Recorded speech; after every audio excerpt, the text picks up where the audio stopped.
Kilka miesięcy temu wyjechaliśmy na wakacje i podczas powrotu przy drugiej przesiadce w Barcelonie stało się coś nieoczekiwanego. Pomimo to, że bardzo uważaliśmy na to, by się to nie stało.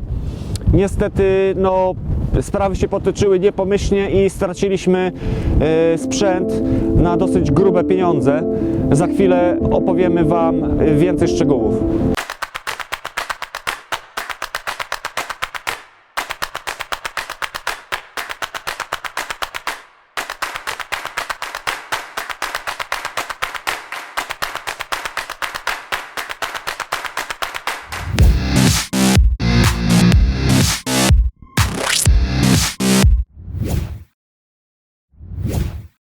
Nasz wyjazd zaplanowaliśmy z dosyć dużym wyprzedzeniem już latem zeszłego roku i wiązało się to też z dużym problemem logistycznym, ponieważ miejsce, do którego żeśmy wyjeżdżali, miały dwie przesiadki i problem polegał na tym, że skomplikowało to nam drogę powrotną przez Ryanaira, który zmienił nam wylot i w związku z tym musieliśmy przebukować lot na kolejny dzień. Wiązało się to także z tym, że musieliśmy zabukować sobie nocleg w Barcelonie i z tego powodu też musieliśmy po prostu wysiąść z samolotu, wyjść z tego lotniska, no i wziąć jakiś transport do hotelu. No i tutaj zaraz opowiemy resztę zdarzeń, jakie się dalej potoczyły. Wylądowaliśmy w Barcelonie na Terminalu 1 wieczorem ostatniego dnia grudnia i udaliśmy się w stronę wyjścia. Tam zatrzymałem się przed wyjściem i z plecaka wyciągnąłem dokumenty, w których było potwierdzenie zabukowania hotelu i chciałem sprawdzić linię autobusową, z którego mieliśmy pojechać do tego miejsca. W każdym razie zrzuciłem ten plecak na bagaż, który mieliśmy na wózku i z tym wózkiem przejechaliśmy na drugą stronę ulicy. Na zdjęciu, którym Wam tutaj pokazuję, jest taka okrągła budowla. Tutaj spod tego miejsca żeśmy wystartowali, spod tego przejścia i udaliśmy się w stronę przystanku autobusowego, żeby znaleźć odpowiednią linię autobusową, która nas łączyła z hotelem. I w ten właśnie zwyczajny sposób znaleźliśmy się na zewnątrz, dalej na terenie lotniska i doszło właśnie do bardzo przykrej, traumatycznej sytuacji, która zepsuła nam właściwie Sylwestra, bo to był ostatni dzień roku. Na przystanku praktycznie siedziały dwie osoby starsze i parka w wieku może 40 lat z dzieckiem.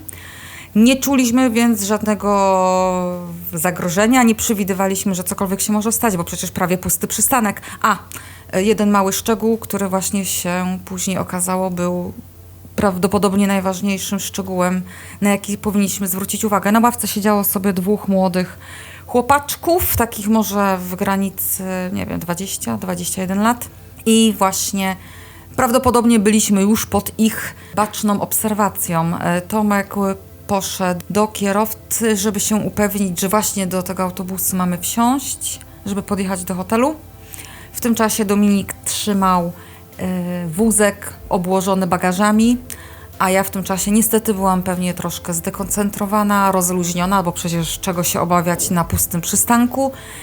No i w tym momencie, kiedy nie byłam dosłownie przy Dominiku, który trzymał wózek, podszedł do niego młody koleś, zapytał się coś po hiszpańsku.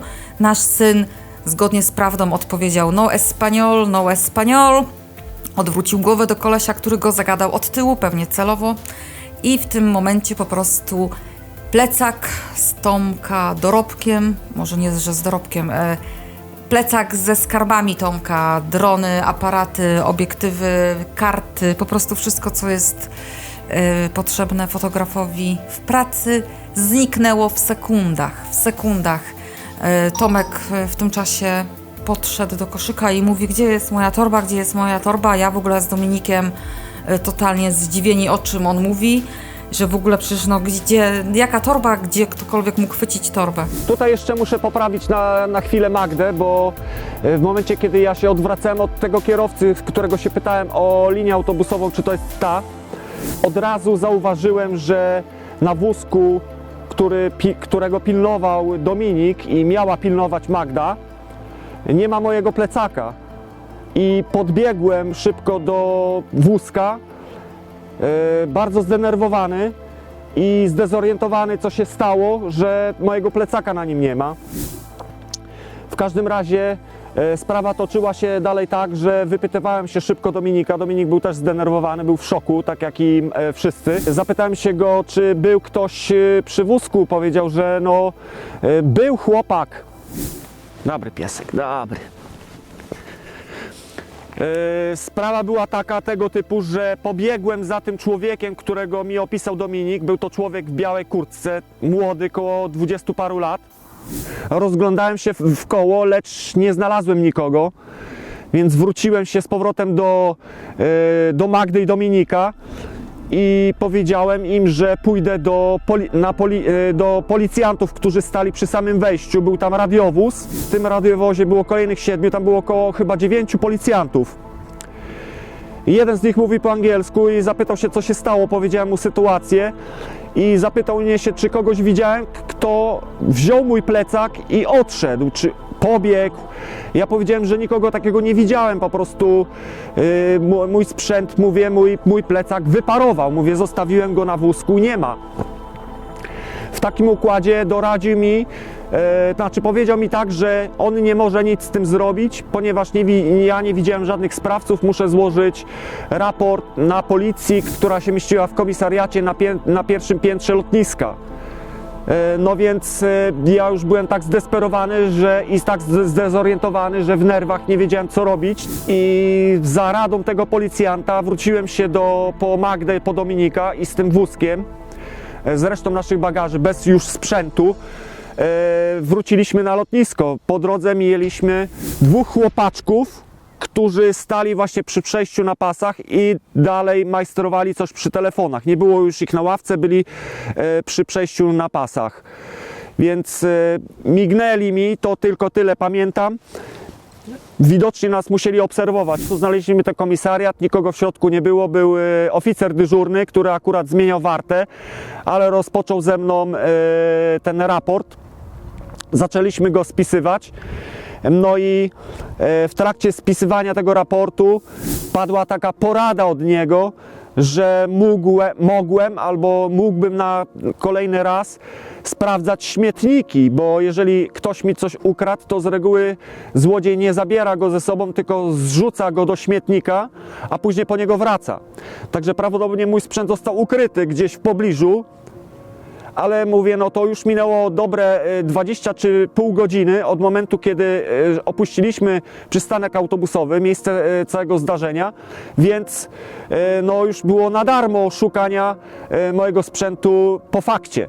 To już było po fakcie, więc dalej sprawa była tego typu, że do komisariatu dołączyła kolejna osoba, był to Niemiec, którego też również okradziono.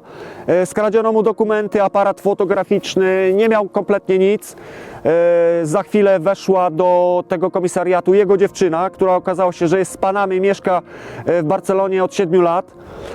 Chłopak płakał, pocieszałem go, że w sumie nic mu się nie stało, że jest zdrowy, nikt mu nie zrobił żadnej krzywdy, to tylko pieniądze, to są rzeczy, które możesz zawsze odzyskać. Magda również płakała, też ją uspokajałem. Jakoś z tych wszystkich nerwów po prostu coś we mnie wstąpiło, że stałem się bardzo opanowany, na przekór temu, co stało się na przystanku. W każdym razie dziewczyna opowiada mi pewną historię, ta z Panamy, ta dziewczyna tego Niemca, że tydzień wcześniej, jadąc w taksówce, miała otwarte okno i z kimś rozmawiała przez telefon. I w pewnym momencie taksówka się zatrzymała na światłach i ktoś podbiegł, chwycił ją za włosy, pociągnął ją za włosy i wyrwał jej telefon z ręki i uciekł. Także takie sytuacje nawet się zdarzają. Nikt by nie przypuszczał, że no, na pustym przystanku praktycznie kilka osób, mogłoby się coś nam takiego przytrafić. Tak jak Magda wcześniej powiedziała, byliśmy zrelaksowani, uśpieni, no bo nie był to tłum. Zostawiłem plecak pod opieką, no i niestety taki los, a nie inny nas spotkał. Także przestrzegamy przed tego typu sytuacjami i analizując to wszystko od początku, już po fakcie, jak to się mówi, Polak mądry po szkodzie, po prostu popełniliśmy ogromny błąd, żeśmy opuścili ten przystanek, to po pierwsze. Po drugie, nie podejrzewaliśmy tych chłopaków z ławki. Ten chłopak, który był w białej kurtce, który zagadał Dominika, był po prostu zmyłką. On miał odwrócić jego uwagę, ponieważ zaszedł go od tyłu. Więc Dominik w momencie, kiedy trzymał wózek, miał na widoku mój sprzęt, ale musiał się odwrócić, bo ktoś do niego zagadał. I w momencie, kiedy odwrócił głowę w tą stronę, a ławka z tymi koleżkami była po tej stronie, więc któryś z tych łebków ściągnął plecak i usiadł z powrotem jeden obok drugiego, blisko siebie, i trzymali mój plecak, siedząc na ławce, za sobą. Ja, biegnąc do Dominika, nie zauważyłem, żeby mieli jakiś plecak. Magda nawet się ich zapytała, czy kogoś widzieli. Oni, co? Szukacie jakiegoś autobusu? Coś tam zrozumiałem kontekstowo z hiszpańskiego i to było wszystko. Potem pobiegłem do tych policjantów przed wejściem, którzy mnie odesłali na komisariat. No i resztę historii już znacie, także tak się pozbyłem sprzętu. No zwykły szkolny kawał, jakby to powiedzieć, ale to byli profesjonaliści, bo z tego co czytałem na różnych forach, to nie jest, to jest nagminne. Mój raport, jak później spojrzałem na numer, to był 1 060 000, czyli 1 000 000 osób było na tym komisariacie składać jakieś wnioski, składać zeznania do raportów, do wniosków, bo zostali przypuszczalnie okradzeni lub oszukani. Także ja nie byłem pierwszą ofiarą tego incydentu i przestrzegam każdego, kto wyjeżdża na wakacje do Hiszpanii. Nieważne, czy to jest Barcelona, czy inne miejsce. My akurat byliśmy tylko 2 razy w kontynentalnej Hiszpanii i to tylko z przesiadką. Ja wcześniej byłem w Madrycie i ta przesiadka miała miejsce kilkugodzinna, więc nie wychodziłem z lotniska, a tutaj akurat musieliśmy wysiąść z lotniska przez to, że nam Ryanair zmienił wylot i to był jakby sprowokowało całą tą sytuację i to, że po prostu zawierzyłem dziecku, żonie, i którzy no, nie spodziewali się, że taka sytuacja może nas spotkać. Mamy 30-letnie doświadczenie w podróżowaniu i zawsze się zabezpieczamy, zawsze przewidujemy wszystkie sytuacje. Ubezpieczyłem cały ten sprzęt, ale tylko, znaczy nie cały, przepraszam, ubezpieczyłem tylko drona w razie gdyby miał być jakiś wypadek, czy by stracił sygnał, rozbił się, czy coś w tym stylu. Także moi drodzy, summa summarum, cegła 10 kg sprzętu, naprawdę bardzo ciężki, upchany plecak, niemożliwe, żeby ktoś uciekł w przeciągu kilkunastu sekund, kiedy ja kogoś się pytałem. Także widzicie, jak to działa, złodzieje duchy. Tak, i jak to się wszystko zakończyło, moi drodzy. Zakończyło się tak, że po powrocie do domu już 1 stycznia napisałem raport, zgłosiłem to do ubezpieczalni World Nomads i po 3 miesiącach z hakiem, właściwie 4 miesiącach, bo pieniądze na konto wpłynęły nam w tym tygodniu, dlatego robimy ten film, i odzyskaliśmy 900 euro z kwoty, jaką wartość tutaj oceniłem tego sprzętu, którym miałem, który się pozbyłem na własne życzenie. To było 5000, ale nie dodałem do tego kart SD, na których materiał, który nakręciłem, był klasy National Geographic. Uwierzcie mi, to był po prostu rewelacyjny wyjazd, jeden z najlepszych w moim życiu. było 0,5 terabajta materiału, z czego 0,25 terabajta to były materiały nakręcone z drona.